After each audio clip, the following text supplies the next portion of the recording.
Bismillahirrahmanirrahim. Assalamualaikum warahmatullahi wabarakatuh. Innal hamdalillah nahmaduhu wa nasta'inuhu wa nastaghfiruh wa natubu ilaihi wa na'udzu billahi min shururi anfusina wa sayyiati a'malina. Man yahdihillahu fala mudhillalah wa man yudlil fala hadiyalah. Ashhadu an la ilaha illallah wahdahu la syarika lahu wa ashhadu anna Muhammadan abduhu wa rasuluh. Allahumma salli wa sallim ala Rasulillah Muhammadin sallallahu alaihi wasallam wa ala alihi wa ashabihi wa man tabi'ahum bi ihsanin ila yaumiddin, amma ba'du. Ma'asyiral muslimin, ikhwani fid din rahimani wa rahimakumullah. Alhamdulillah, nashkurullaha syukran katsira ala kulli ni'matillah. Kita bersyukur kepada Allah Tabaraka wa Ta'ala atas segala nikmahnya. Pada kesempatan malam hari ini kita dapat bertemu kembali di kajian online ini dengan materi akidah dari kitab Mi'ata Su'alin wa Jawabin fil Aqidah al-Islamiyah, 200 tanya jawab dalam pembahasan akidah Islamiyah, yang disusun oleh Syekh Hafidh bin Ahmad Al-Hakami. Dan alhamdulillah pembahasan kita akan melanjutkan di pertanyaan ke-18. Ya, insyaallah masuk di pertanyaan yang ke-18. Kita akan lanjutkan. Qala al-muallif rahimahullah, ma ma'na syahadah an la ilaha illallah. Di pertanyaan yang ke-18 ini beliau menyebutkan ataupun menyampaikan sebuah pertanyaan untuk memberikan pelajaran bagi kita semua dari materi akidah. Kata beliau, apa makna syahadat la ilaha illallah? Al-jawab, kata beliau, jawabannya jika ada pertanyaan apa makna syahadat la ilaha illallah, apa makna persaksian bahwa tidak ada ilah yang berhak diibadahi kecuali Allah Tabaraka wa Ta'ala. Jawabnya, kata beliau, maknaha nafyu istihqaqil ibadati an kulli ma siwallah wa itsbatuha lillahi azza wa jal la syarikalah fi ibadatihi. Ringkasnya, kata beliau, makna syahadah la ilaha illallah menafikan hak ibadah dari setiap yang disembah dari selain Allah. Jadi segala sesuatu yang disembah dari selain Allah, maka hak ibadah dinafikan dari mereka. Apakah itu berupa makhluk hidup dari para nabi, para malaikat, para wali yang disembah, dijadikan sesembahan selain Allah, maka persaksian la ilaha illallah, syahadah la ilaha illallah menafikan adanya hak ibadah untuk selain Allah. Tidak kita terima dan kita tolak hak ibadah itu untuk para nabi, hak ibadah untuk para malaikat, hak ibadah untuk para wali, dan untuk makhluk hidup yang lainnya. Demikian juga pada makhluk-makhluk atau benda mati. Terlebih lagi pada benda mati. Hak ibadah pada batu, gunung, pepohonan, ya, laut. Tidak ada hak bagi makhluk-makhluk itu untuk diibadahi. Inilah dia makna syahadah la ilaha illallah. Wa itsbatuha lillahi azza wa jal. Dan setelah kita nafikan, setelah kita bersihkan, kita tolak hak ibadah tadi dari selain Allah Subhanahu wa taala, berbarengan dengan itu kita tetapkan yang berhak untuk mendapatkan ibadah itu hanya Dia, Allah Tabaraka wa taala. Ini itsbatuha lillahi azza wa jal. Kenapa? La syarika lahu fi ibadati. Karena tidak ada tandingan, tidak ada sekutu, tidak ada penyamaan bagi Allah dalam masalah ibadah. Dia satu-satunya yang berhak menerima itu. Dia satu-satunya yang memiliki hak tersebut. Sehingga setelah kita nafikan untuk selain Allah dari hak ibadah tadi, wajib bagi kita menetapkan yang berhak menerimanya hanya Allah Tabaraka wa Ta'ala dan tidak ada sekutu baginya dalam masalah ibadah. Kama annahu laisa lahu syarika fi mulkih. Sebagaimana tidak ada bagi Allah sekutu di dalam kerajaannya, di dalam kepemilikan ataupun kerajaan Allah Subhanahu wa taala. Tidak ada sekutu sebagaimana kerajaan-kerajaan yang ada pada manusia. Maka di sana ada sekutu. Di sana ada ya makhluk-makhluk yang lain yang ikut serta dalam mengurusi sebuah kerajaan. Dari seluruh kerajaan yang telah muncul ya dari zaman dahulu, maka tidak ada satu kerajaan pun melainkan di sana ada kerjasama. Ya, ada kerjasama di sana untuk mengatur, mengurus ataupun berusaha untuk melanggengkan kerajaan tersebut. Tapi berbeda dengan kerajaan yang dimiliki oleh Allah Subhanahu wa taala. Dia sendiri yang mengurusnya. Dia sendiri yang mengatur seluruh kerajaannya di langit dan di bumi ini, semua kekuasaannya. Semua di bawah kekuasaan Allah Subhanahu wa taala. Allah tabaraka wa taala berfirman, qala Allah taala dzalika bi anna Allah huwal haqq. Yang demikian itu kata Allah Subhanahu wa taala, ini bisa dilihat dalam surah Al-Hajj ayat yang ke-62.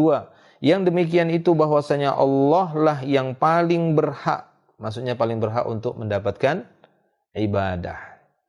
Hak ibadah tadi. Wa annama yad'una min dunihi wal batil. Dan apapun yang dipanggil, yang disembah dari selain Allah itu semua batal. Batil, kebatilan. Tidak benar. Itu semua kebatilan jika ada di sana selain Allah yang diberikan hak ibadah kepada mereka. Hak ibadah yang diberikan kepada para malaikat, hak ibadah yang diberikan kepada para nabi, hak ibadah yang diberikan kepada para wali, maka mereka semua tidak berhak untuk mendapatkan itu. Barang siapa yang memberikan hak ibadah kepada makhluk-makhluk tadi, maka ini perbuatan yang batil. Ini merupakan kebatilan. Wa annallaha huwal aliyyul kabir, dan dialah Allah Subhanahu wa taala yang maha tinggi lagi maha besar. Baik, ini dia para jemaah yang dimuliakan Allah Subhanahu wa taala. Baik, jelas. Kemudian yang berikutnya pertanyaan ke-19. Kalau begitu, ma hiya syurutu syahadah alla ilaha illallah allati la tanfa'u qailaha illa bi ijtima'iha fihi. Kata beliau, jika kita telah mengetahui tentang syahadat la ilaha illallah, kalau begitu apa syarat dari syahadat la ilaha illallah ini? Yang mana syahadat ini tidak akan memberikan manfaat bagi orang yang mengucapkannya kecuali dengan menggabungkan seluruh syarat-syarat la ilaha illallah.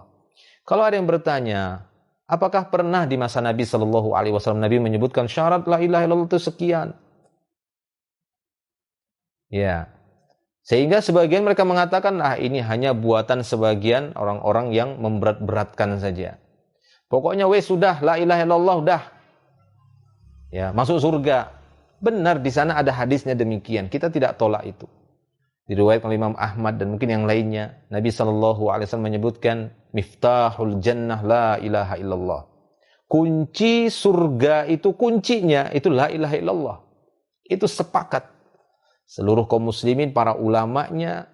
Karena ini sabda Nabi SAW. Cuma, ya terkadang hadis ini dibawakan oleh sebagian orang yang tidak memperdulikan tentang kesyirikan. Sehingga mereka bermudah-mudahan mengatakan miftahul jannah la ilaha illallah. Yang mereka fahami apa? Sebatas ucapan la ilaha illallah udah. Dia dapat kunci untuk masuk surga. Kalau begitu bagaimana membedakan antara orang yang sholat dan tidak sholat tapi mengucapkan la ilaha illallah? Dari sisi mana Allah membedakannya nantinya? Kalaulah cuma semata-mata yang penting la ilaha illallah udah itu kunci surga. Seorang mengucapkan la ilaha illallah sudah bisa masuk surga. Lalu bagaimana ketika di sana ada dua orang atau lebih dari itu sama-sama mengucapkan la ilaha illallah tapi yang satu sholat, yang satu enggak sholat? Ya, yang satu benar-benar menjaga tauhidnya, yang satu masih juga membuat sesajen misalnya, memakai jimat-jimat, ya, menggunakan ilmu pelet dan yang semisalnya. Mana sisi pembedaannya? Benarkah kunci surga tadi la ilaha illallah itu ada pada mereka? Oleh karena itu, salah seorang ulama terdahulu, ulama salaf, ya, ketika ada yang bertanya kepadanya tentang masalah miftahul jannah ini, la ilaha illallah. Ketika dia ditanya bahwasanya alaysa miftahul jannah la ilaha illallah.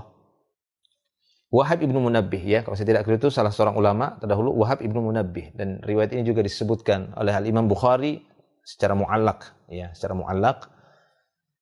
Nah, Wahab ibnu Munabbih pernah ditanya, "Alaisa miftahul jannah la ilaha illallah?" Bukankah kunci? Anda pernah lihat kunci semua, ya? Tahu kunci kan? Ya. Ini pernah ditanya, Wahab ibnu Munabbih pernah ditanya, "Bukankah kunci untuk masuk ke dalam surga itu adalah la ilaha illallah?" Qala bala, kata dia. Iya, benar. Benar, dia tidak menolak itu. Betul sekali, bahkan ada hadisnya. Bahkan banyak hadis-hadis, bahkan ayat-ayat yang menunjukkan tentang keutamaan la ilaha illallah ini. Benar, kata Wahab ibnu Munabbih. Ya, bala, kata dia. Lakin, akan tetapi tunggu dulu. Lakin ma miftahin illa lahu asnan. Lihat bagaimana ulama itu menjelaskan hadis yang masih kelihatannya mujmal, masih global, masih sangat melebar makna miftahul jannah la ilaha illallah. Ini kan masih melebar sekali. Manfaat kunci pembuka surga la ilaha illallah ini kunci yang bagaimana? Makanya Wahab bin Nabi menjelaskan, benar miftahul jannah la ilaha illallah. Ya. Tapi kata beliau, ma min miftahin illa lahu asnan. Tidaklah sebuah kunci melainkan pada kunci itu ada gigi-giginya. Asnan itu gigi, sin. Ya, lihat ya bagaimana seorang ulama itu memberikan takribul faham, memberikan pendekatan pemahaman yang benar. Benar miftahul jannah la ilallah. Tapi lihat, tidak ada satu kunci pun melainkan pada setiap kunci itu ada asnannya, ada gigi-giginya. Ya, ada nggak kunci yang tidak ada geriginya seperti itu? Ada ya, kunci password tuh kunci itu nggak ada giginya. Tapi tetap ada nomor-nomornya kan begitu. Nah, jadi setiap pintu itu ada kunci. Nah, setiap kuncinya itu ada gerigi-geriginya. Ini kata Wahab bin Munabbih kepada orang yang bertanya tadi, bukankah kunci surga itu la ilaha? Iya, benar. Tapi ingat, ma miftahin illa lahu asnan. Ya. Fa in acaita bimiftahin lahu asnan, jika engkau nanti datang ke pintu surga, dengan membawa kunci yang padanya ada asnan, ada gigi-giginya, gerigi-geriginya, karena itu yang akan menjadi kode bisanya kunci itu masuk dan membuka pintu tadi, kan seperti itu. Anda bisa bedakan satu kunci pintu A, kemudian kuncinya Anda gunakan di pintu B, yang nggak akan bisa terbuka. Kenapa? Karena beda sudah gigi-giginya, tidak masuk. Nah, seperti itulah perumpamaan yang disampaikan oleh Wahab bin Munabbih. Maka dia mengatakan kepada si penanya tadi, jika kau datang nanti ke pintu surga dengan membawa kunci yang padanya ada gigi-giginya yang sesuai dengan pintu surga tadi, ya, yuftahulak, maka akan dibukakan pintu surga untukmu. Wa illa lam yuftahlak. Tapi kalau kamu tidak membawa kunci dengan gerigi-gerigi tadi, tak akan mungkin dibukakan pintu surga untukmu. Nah, seperti itu. Nah, itulah yang dimaksud oleh para ulama ketika mereka ditanya, apa la ilaha illallah, cukup dengan ucapan la ilaha illallah langsung dia masuk surga. Sementara kita dapati hadis miftahul jannah la ilaha illallah. Maka kata mereka, pada la ilaha illallah itu harus ada, ya, terpenuhi syarat-syaratnya. Ada syarat-syaratnya. Sehingga akan terbedakan mana yang benar-benar punya kunci, mana yang duplikat. Mana yang palsu kuncinya, mana yang benar-benar kunci yang itu datangnya dari Allah Subhanahu wa taala. Itulah dia yang disebutkan oleh para ulama dan disimpulkan dari dalil-dalil Al-Qur'an dan hadis yang nanti akan disebutkan oleh beliau di sini. Di antara kunci surga tadi yang memiliki gerigi-geriginya, itulah dia syarat-syaratnya. Jadi kuncinya udah kita miliki, tapi untuk sebagian orang mungkin kuncinya itu tanpa geriginya, artinya tidak memenuhi kunci yang diinginkan, tidak memiliki gigi-gigi, sehingga harus disempurnakan dahulu kuncinya supaya benar-benar bisa membuka pintu surga. Taib. Itu perumpamaan yang semoga bisa mendekatkan pemahaman kaum muslimin kita semua kepada makna miftahul jannah tadi, kunci surga la ilaha illallah. Nah, maka di sini kata beliau, "Ma hiya syurutu syahadah alla ilaha illallah allati la tanfa'u qailaha?" Apa syarat syahadat la ilaha illallah yang syarat itu tidak akan memberikan manfaat bagi yang mengucapkannya illa bijtima'iha fih, kecuali dengan menggabungkan semua. Nah, itu tadi gerigi-geriginya itu harus digabungkan semua sesuai dengan susunannya. Maka di sini beliau memberikan jawaban. Al-jawab, jawabannya syurutuha sab'ah. Kata beliau di sini, syarat dari la ilaha illallah itu ada 7. Dan ini berdasarkan dalil istiqra'. Tidak kita dapati Nabi SAW menyebutkan bahwasanya syurutu la ilaha illallah sab'ah. Al-awwal hakada, tsani, tsalis, rabi'. Tidak ada seperti itu. Kalau kita ingin mencari dari sisi riwayatnya.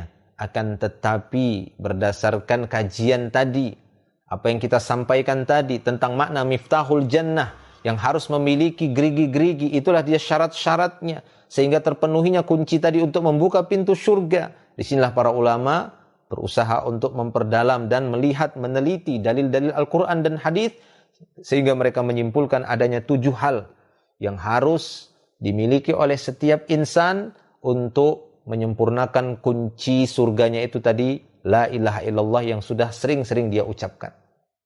Karena kalau sekadar mengucapkan la ilaha illallah, orang munafik juga di masa Nabi mengucapkan la ilaha illallah. Tapi apakah hal itu memberikan manfaat bagi ucapan mereka tersebut? Tidak ada manfaatnya. Kenapa? Karena mereka tidak membawa kunci yang padanya ada gerigi-gerigi tadi. Baik. Nah, ini kata beliau. Beliau mengatakan jawabnya syurutuha sab'ah. Syarat dari syahadat la ilaha illallah itu ada 7.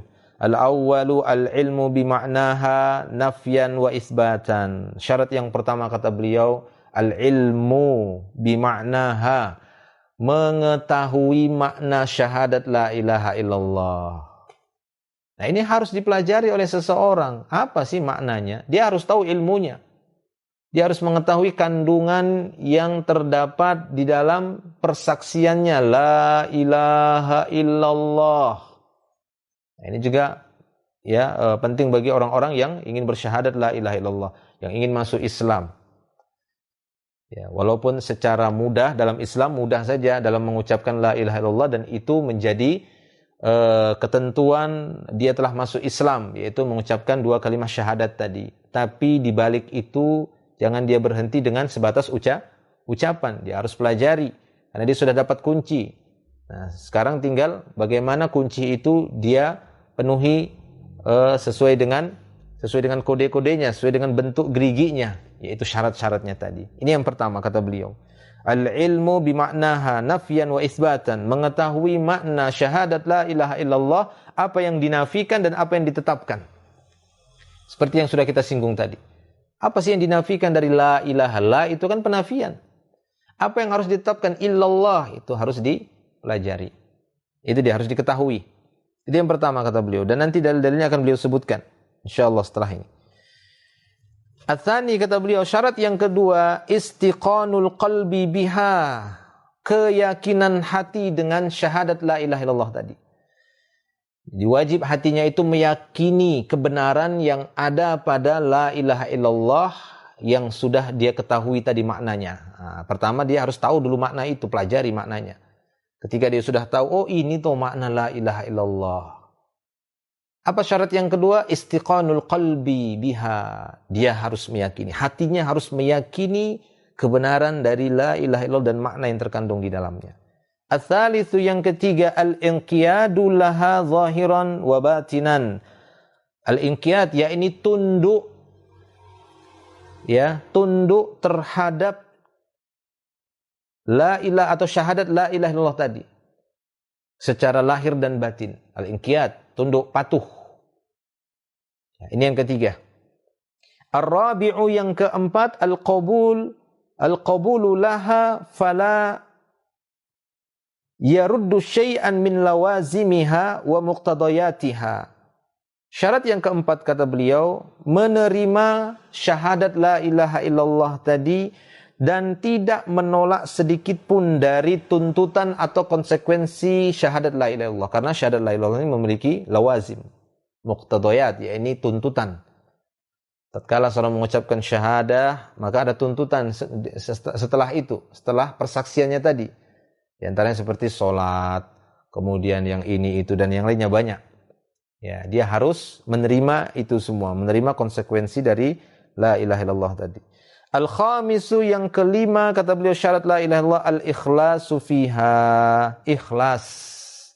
Tulus, benar-benar tulus dengan syahadatnya tadi, persaksiannya tadi. Bukan karena dunia, bukan karena ingin menikahi seorang wanita, misalnya dia sengaja bersyahadat la ilaha illallah. Kenapa? Saya ingin menikahi seorang wanita, jadi dia bersyahadat. Ya, bukan semata-mata untuk itu. Bukan semata-mata untuk mendapatkan bagian harta. Oh, katanya kalau masuk Islam nanti dapat ini ya, dapat pembagian harta karena statusnya mu'allaf, bukan karena itu. Ya, tapi benar-benar murni, ikhlas dalam artian tulus ingin ya mengetahui atau berpegang dengan syahadat la ilaha illallah. Asadisu, yang keenam, as-sidqu min samimil qalbi la bil lisani faqat. Syarat yang keenam kata beliau, jujur min samimil qalbi, dari lubuk hati yang paling dalam. Jadi dia harus jujur dengan ucapan tadi ketika dia mengatakan la ilaha illallah, itu harus jujur. Ya, jadi jujur benar-benar dari lubuk hati yang paling dalam sesuai ucapan dan apa yang dalam hatinya. Kenapa? Karena ini akan menyelamatkan dia dari kemunafikan. Jadi jangan hanya sebatas ucapan lisan saja tapi hatinya masih ragu-ragu dengan Islam, ragu-ragu dengan la ilaha illallah. Nah, ini tidak boleh. Jadi benar-benar dia as-sidqu, jujur. Maksudnya jujur ini mutabaqah, ya, mutabaqatul lisan wal qalb. Kecocokan antara lisan dan hati, itu namanya sidq. Ya, beda dengan al-kadzib. Al-kadzib itu yakni mukhalafah, yakni mukhalafatul lisan ya wal qalb. Perbedaan atau bedanya lisan dengan hati. Taib. Itu para jamaah Allah Subhanahu wa taala. Yang ketujuh atau yang terakhir dari 7 syarat syahadat la ilaha illallah kata beliau, al-mahabbatu laha wa li ahliha, mencintai kalimat la ilaha illallah dan mencintai orang-orang yang cinta dengan kalimat la ilaha illallah. Nah, itu 2. Jadi dia mencintai kalimat tersebut dan mencintai orang-orang yang cinta dengan kalimat tadi. Maksudnya mencintai orang-orang Islam, mencintai ahlu tauhid. Jangan sampai dia ucapkan la ilaha illallah tapi dia benci ahlu tauhid. Dia benci orang-orang yang ya menjauhkan diri dari kesyirikan. Nah, ini hendaknya dia mencintai kalimat tadi dan mencintai orang-orang yang cinta dengan kalimat la ilaha illallah. Ya, wal muwalatu wal muadah li ajliha, dan tuntutan mahabbah terhadap kalimat tersebut ya mengharuskan dia memiliki sikap wala dan bara. Karena sebab kalimat tadi dia mencintai, karena sebab kalimat tadi dia membenci. Dia benci dengan orang-orang yang benci dengan la ilaha illallah. Siapa saja yang dia dapati membenci la ilaha illallah, siapa saja dia dapati yang benci Allah, dia pun benci dengan orang itu. Siapa saja yang dia dapati cinta dengan la ilaha illallah, cinta dengan Allah, cinta dengan Islam, dia pun cinta dengan orang tersebut. Inilah dia mahabbah, makna mahabbah. Taib, itu dia 7 syarat yang beliau sampaikan di poin yang ke-19 ini atau di pertanyaan yang ke-19. Berikutnya, kita akan masuk kepada penyebutan dalil-dalil dari 7 syarat tadi. Yang ke-20 kata beliau, ma dalilu ishtiratil ilmi minal kitabi was sunnati. Kalau begitu, mana dalil syarat adanya ilmu terhadap la ilaha illallah? Mana dalilnya bahwasanya syarat la ilaha illallah adalah ilmu? Dalil dari kitab ataupun dari hadis, dari sunnah Rasulullah sallallahu alaihi wasallam. Jawab, kata beliau, kita jawab. Qaulullahi ta'ala.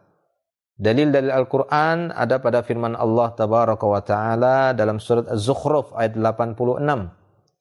Allah Subhanahu wa Ta'ala berfirman, illa man syahida bil haqq, illa man syahida bil haqq, kecuali orang-orang yang bersyahadat dengan benar. Nah, bil haqq maksudnya ini bersyahadat dengan benar, artinya dia tahu ilmunya.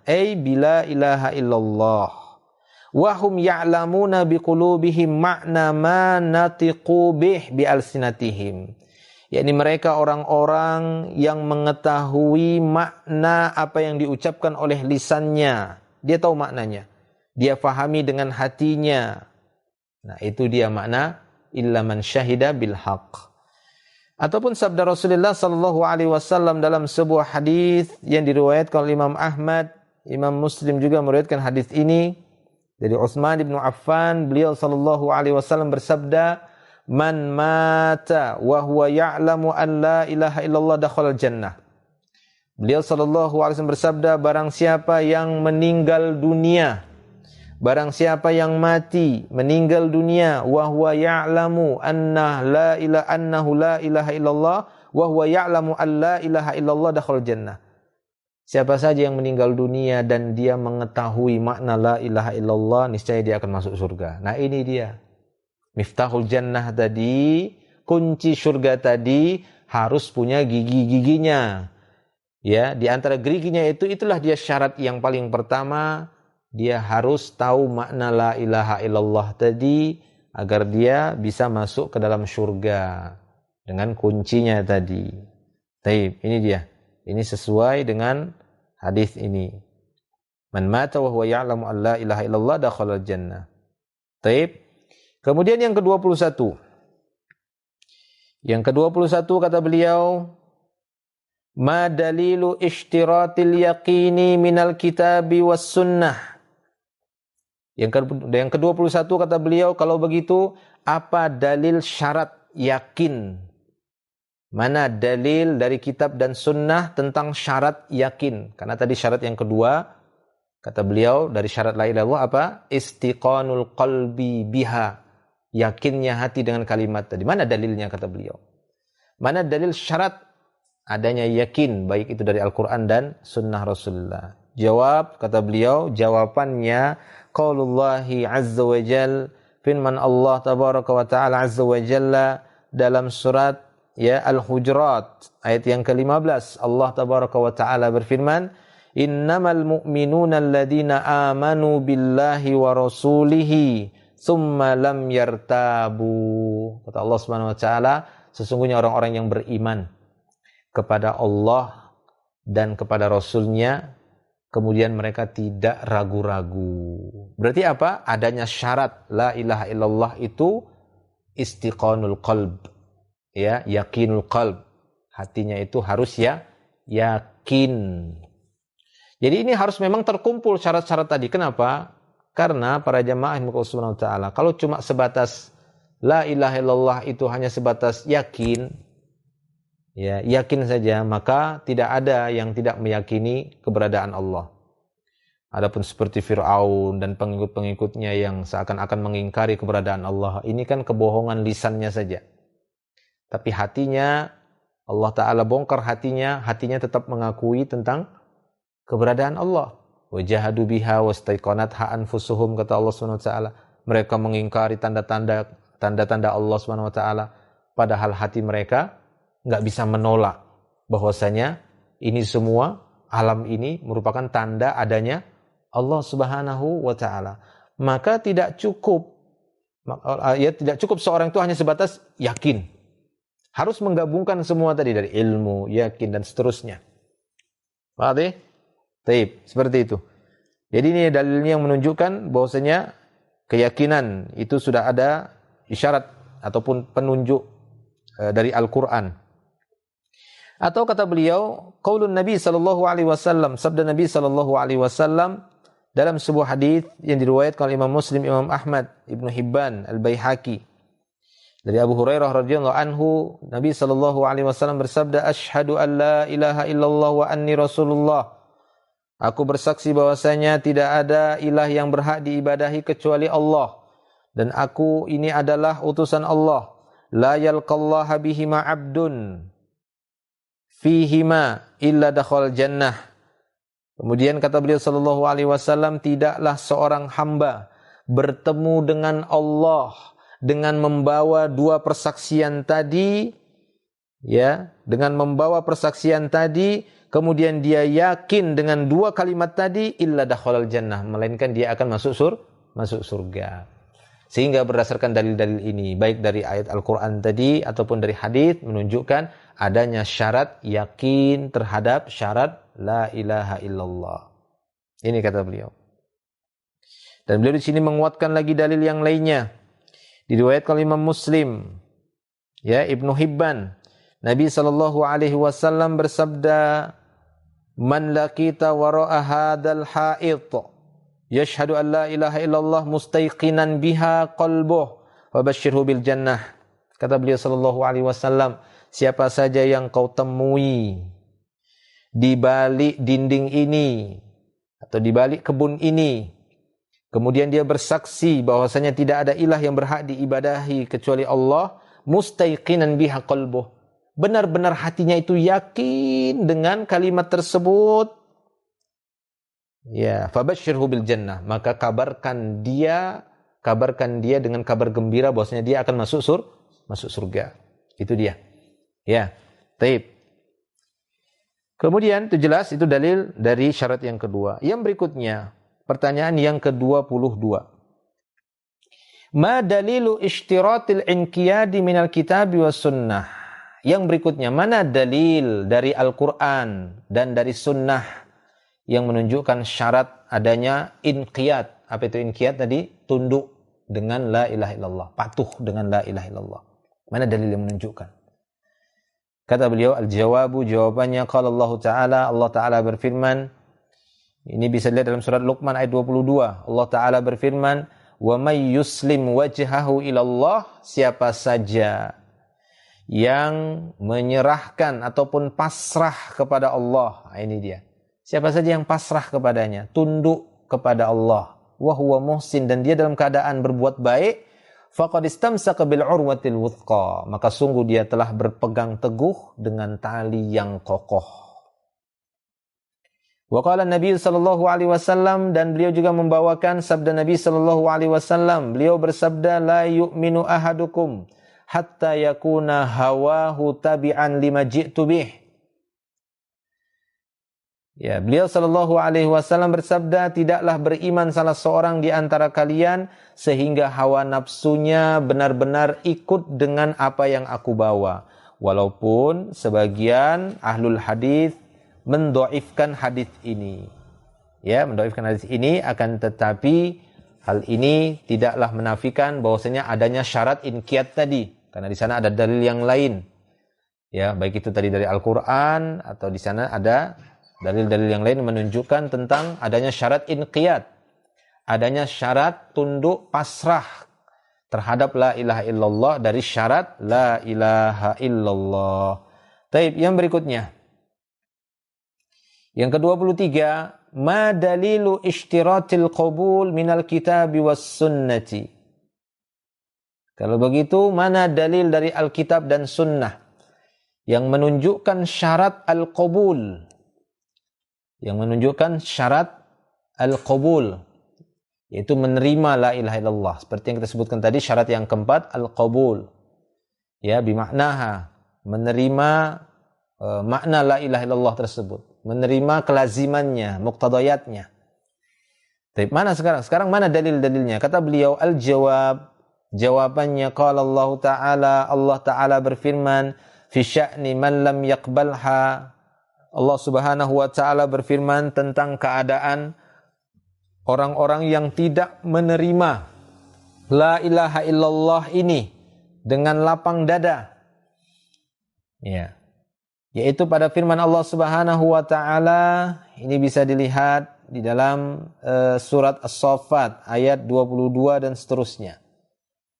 Di sini Allah Subhanahu wa Ta'ala menyebutkan, uhsyurul ladina zalamu wa azwajahum wa ma kanu ya'budun. Kumpulkan orang-orang yang zalim itu beserta keluarga atau istri-istri mereka, dan kumpulkan mereka bersama apa yang telah mereka sembah dari selain Allah. Sampailah kepada firman Allah, innahum kanu idza qila lahum la ilaha illallah yastakbirun. Kenapa Allah Ta'ala mengumpulkan orang-orang yang zalim ini, yang telah berbuat kesyirikan ini, yang tidak mau menerima la ilaha illallah?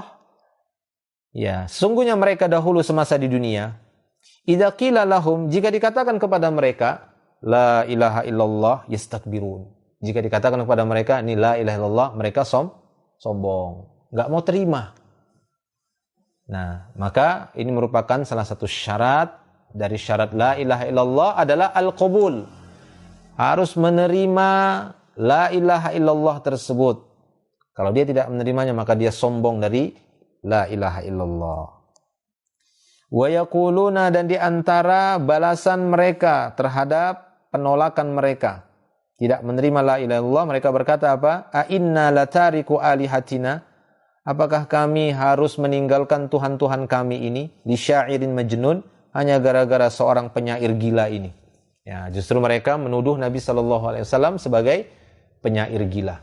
Ya, sebagai penyair yang gila ya, syair majnun. Taib. Ataupun beliau membawakan dalil dari sunnah, dari hadis. Ya, dalil dari hadis. Yaitu Nabi SAW bersabda, dan hadis ini hadis sahih diriwayatkan oleh Imam Bukhari dan Muslim. Dalam sebuah hadis yang cukup panjang, kita akan bacakan hadisnya. Beliau bersabda, ya ini sebagai dalil untuk membuktikan adanya manusia yang tidak mau menerima la ilaha illallah, tidak mau menerima apa yang beliau bawa. Apa yang dibawa oleh Rasulullah adalah dakwah la ilaha illallah, mengajak kepada la ilaha illallah. Apa kata beliau dalam hadis yang sahih ini riwayat Bukhari dan Muslim? Mathalu ma ba'athani Allahu bihi minal huda wal ilm. Contoh perumpamaan apa yang telah Allah Ta'ala utus aku, ya, dari hidayah, berupa hidayah dan ilmu. Allah Ta'ala telah mengutus aku dengan membawa apa? Hidayah dan ilmu. Perumpamaannya, kamathalil ghaithil katsir. Perumpamaannya seperti hujan yang deras. Pernah lihat hujan yang sangat deras? Nah, kemudian beliau memberikan beberapa contoh bentuk-bentuk tanah. Apakah semua tanah mampu menampung air hujan? Tidak. Ini dia contohnya, kata beliau. Perumpamaannya, ya, beliau dengan apa yang beliau contohkan di sini. Kenapa? Karena beliau datang dengan membawa hujan hidayah, hujan ilmu. Beliau datang dengan membawa curahan hidayah, curahan ilmu. Itu yang dibawa oleh beliau. Nah, beliau ingin memberikan perumpamaan. Contohnya, kata beliau, kamathalil ghaithil katsir. Semisal hujan yang sangat deras, asaba ardon, yang ya menghujani bumi ini. Perumpamanya seperti hujan deras yang menghujani bumi ini. Fakana minha naqiyah. Ada di antara ya tanah, di antara karakter tanah itu yang naqiyah. Naqiyah itu apa maksudnya? Yang mampu menerima air tadi dengan baik. Ya, fakana minha naqiyah qabilatil ma' fa anbatatil kala'a wal 'ushbal katsira. Ada di antara tanah itu yang mampu menampung air, bahkan tidak hanya menampung air. Dia mampu menumbuhkan rerumputan, mampu menumbuhkan tanaman-tanaman, subur, hijau, ranau, Masya Allah.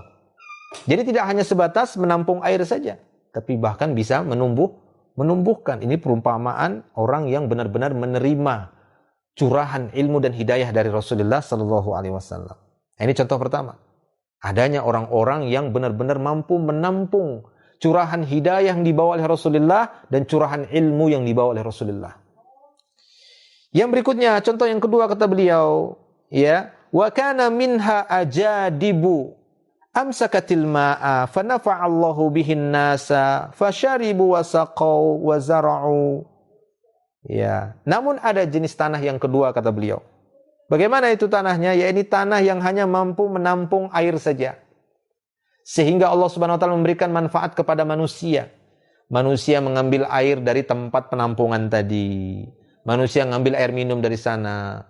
Kemudian menyirami, ya, memberikan manfaat, ngambil.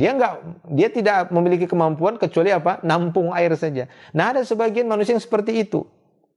Curahan hidayah, curahan ilmu yang dibawa oleh Rasulullah SAW hanya mampu dia tampung saja. Dia tidak bisa menumbuhkan, memberikan subur bagi yang lainnya. Nggak bisa menumbuhkan, nggak bisa melahirkan yang manfaat untuk yang lainnya. Nggak bisa. Dia nampung aja. Ya, orang-orang mengambil darinya. Mengambil, bukan dia yang aktif, ya. Tapi orang ngambil darinya. Ada yang seperti itu, jenis tanah. Ketika hujan, dia hanya menampung. Ya. Ada jenis yang ketiga, wa asaba minha ta'ifah ukhra. Ada jenis tanah yang ketiga kata beliau. Jenis tanah apa? Innama hiya qai'an. Innama hiya qi'anun. Yaitu jenis tanah seperti kanal. Tahu kanal ya? Hanya seperti aliran saja. Untuk mengalirkan aja. Nggak bisa nampung, nggak bisa menumbuhkan. Udah numpang lewat saja. Nah seperti itu. Innama hiya qi'an. La tumsiku ma'an. Tidak mampu menahan air. Nggak mampu dia untuk nampung hidayah. Curahan hidayah dari Rasulullah. Ya, siraman ilmu dari Rasulullah itu lewat sudah, cuma numpang lewat saja. Ya, tidak mampu dia tampung, dia tahan, apalagi sampai menumbuhkan yang lainnya. Nah, seperti itu. Wala tunbitu kalaan, enggak bisa menumbuhkan, enggak bisa nahan airnya, enggak bisa nampung. Fadzalika mathalu man faquha fi dinillah wa nafa'ahu ma ba'athani Allahu bih. Inilah perumpamaan orang yang Allah Ta'ala berikan pemahaman agama yang mendalam, kemudian Allah Ta'ala memberikan manfaat dari ilmu tadi. Ya, dari apa yang telah Allah Ta'ala utus bersamaku. Fa'alima wa'allama. Dia dapat ilmu dan mampu mengajarkan, memberikan orang ya ilmu dan memintarkan orang juga. Jadi sebenarnya guru yang baik itu bukan guru yang hanya menjadikan dia itu jadi tenar, tapi bisa menjadikan muridnya juga menjadi tenar ya, bukan cari ketenaran maksudnya. Jadi bukan sebatas, yang namanya seorang guru itu bukan cuma sebatas ingin mencari ketenaran, bukan. Seorang guru itu sebenarnya adalah orang-orang yang mampu menjadikan murid-muridnya menjadi orang-orang yang pintar, bahkan mungkin lebih pintar darinya. Ini guru-guru hebat. Ya. Jadi dia fokusnya itu kepada benar-benar memberikan pendidikan, mentarbiyah. Taib. Itu para jamaah Allah Subhanahu wa taala. Ya, fa'alima wa 'allama. Dia berilmu dan mengajarkan ilmu kepada yang lainnya. Wa mathalu man lam yarfa' bidzalika ra'san lam yaqbal hudallahi alladzi ursiltu bih. Dan perumpamaan orang yang tidak bisa mengangkat kepalanya sama sekali. Siapa itu? Yang tidak menerima hidayah yang dibawa oleh Rasulullah. Ya, karena beliau datang dengan membawa curahan hidayah dan curahan ilmu. Jadi cuma sebatas tahu saja. Tahu Nabi Muhammad ya tahu lah. Gitu ya. Tahu nih tahu juga sebatas tahu saja, jangan. Jadi harus benar-benar kita tangkap, kita tampung. Sebagaimana tadi perumpamaan tanah, ada yang mampu menampung dan menumbuhkan. Tidak hanya sebatas lewat air tersebut, tidak bisa dia minum, ya, tidak bisa dia simpan, tidak bisa untuk menumbuhkan, tidak bisa memberikan manfaat apapun. Nah, ini dia dijadikan dalil oleh beliau bahwasanya ya, la ilaha illallah itu diantara syaratnya adalah al-qabul. Harus menerima apa yang dibawa oleh beliau tadi. Apa yang dibawa oleh beliau SAW? La ilaha illallah. Harus benar-benar kita terima. Ketika kita sudah mengucapkan la ilaha illallah, kita terima. Sudah. Kita terima dengan lapang dada la ilaha illallah tadi. Tidak ada pengingkaran, penolakan sedikit pun dari dalam hatinya. Taib. Kemudian yang berikutnya, yang ke-24. Berapa ini? Ya, ini yang terakhir yang 24 ya. Yang ke-24, ma dalilu ishtiratil ikhlas minal kitab wa sunnah. Kalau begitu apa dalil dari kitab dan sunnah yang menunjukkan syarat al-ikhlas, yaitu yang kelima. Tadi kita sebutkan syarat la ilaha illallah, yang kelima adalah ikhlas dengan la ilaha illallah. Mana dalilnya kata beliau? Al-jawab, jawabannya ada pada firman Allah Ta'ala di dalam surat Az-Zumar ayat yang ketiga. Ala lillahid dinul khalis. Ketahuilah milik Allah lah agama yang bersih, yang ikhlas, yang murni. Wa qala ta'ala, demikian juga firman Allah Tabaraka wa Ta'ala dalam surat Az-Zumar, masih dalam surat Az-Zumar ayat yang kedua. Fa'budillah mukhlishan lahuddin. Beribadahlah kepada Allah dalam keadaan ikhlas kepadanya. Wa qala Nabi sallallahu alaihi wasallam, demikian juga Nabi sallallahu alaihi wasallam telah bersabda dalam hadis yang sahih. Diriwayatkan Imam Bukhari dan Imam Ahmad. Beliau bersabda, as'adun nas bisyafa'ati man qala la ilaha illallah khalisan min qalbih. Manusia yang paling berbahagia di hari kiamat nanti mendapatkan syafaatku. Siapa? Kan banyak orang mengatakan semoga kita dapat syafaat Nabi ya. Alhamdulillah, amin, amin. InsyaAllah. Secara doa kita berharap terus. Tapi bukti itu yang diinginkan. Dan Nabi SAW menunjukkan kepada kita bagaimana untuk membuktikan kita bisa mendapatkan syafaat Nabi. Apa kata beliau? As'adun nas bisyafaati. Orang yang paling pantas dan paling berbahagia nanti benar-benar dapat syafaatku adalah orang yang mengucapkan la ilaha illallah dan dia benar-benar ikhlas dari dalam hatinya. Tulus, enggak ada dusta di sana, tidak ada dusta dalam ucapan dan dalam hatinya. Benar-benar dia mengucapkan itu secara tulus, ingin ya benar-benar beribadah kepada Allah Subhanahu wa taala. Itu dia. Kemudian Nabi sallallahu alaihi wasallam juga bersabda dalam hadis yang lain, hadis yang diriwayatkan Imam Bukhari juga, beliau bersabda, "Innallaha ta'ala harraman nar 'ala man qala la ilaha illallah yabtaghi bidzalika wajha Allah." Sesungguhnya Allah taala akan mengharamkan neraka. Neraka itu diharamkan. Untuk siapa? 'Ala man qala la ilaha illallah. Bagi orang yang mengucapkan la ilaha illallah yabtaghi bidzalika wajha Allah. Kemudian dia mengharapkan wajah Allah, ikhlas, benar-benar ikhlas dengan ucapan la ilaha illallah tadi, dia benar-benar tulus dari dalam hatinya, ikhlas ya kepada Allah Subhanahu wa taala dalam mengucapkan kalimat tersebut. Tapi para jamaah Allah Subhanahu wa taala mungkin kita cukupkan dulu ya untuk materinya karena ini agak panjang setelahnya. Nanti insyaallah akan kita lanjutkan kembali di pertemuan berikutnya dalam pembahasan mi'ata soal wa jawabin fil aqidatil islamiyah. Kita baru sampai ke syarat yang ke berapa tadi? Yang kelima ya. Syarat 5, sisanya ya itu akan kita sebutkan nanti di pertemuan berikutnya. Intinya para jamaah Allah Subhanahu wa taala dalam masalah la ilaha illallah kita harus benar-benar maksimal, harus benar-benar mempelajari karena ini merupakan kunci dari surga ya, kunci dari pintu surga itu la ilaha illallah, tapi ingat kunci itu harus bersama gigi-giginya, kode-kodenya ya. Tidak hanya kunci dalam keadaan polos ya, tidak akan bisa membuka pintu tadi. Kunci itu tidak akan terbuka. Nah, maka untuk memenuhi kunci tadi secara sempurna, penuhi syarat-syaratnya. Dan insyaAllah akan kita sambung kembali di pertemuan berikutnya. InsyaAllah, ini mungkin yang bisa kami sampaikan pada pertemuan kali ini. Semoga menjadi ilmu yang bermanfaat. Wallahu a'lam bishawab. Akhiru da'wana alhamdulillah. Subhanakallahumma bihamdik. Asyhadu an la ilaha illa anta astaghfiruka wa atubu ilaik. Assalamualaikum warahmatullahi wabarakatuh.